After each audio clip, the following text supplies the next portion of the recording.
வரலாற்றில் எத்தனையோ தலைவர்கள் உண்டு.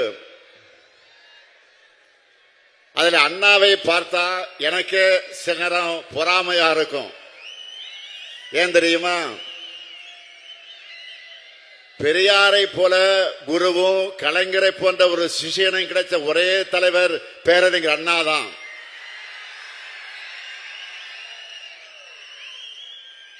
எல்லா தாயும்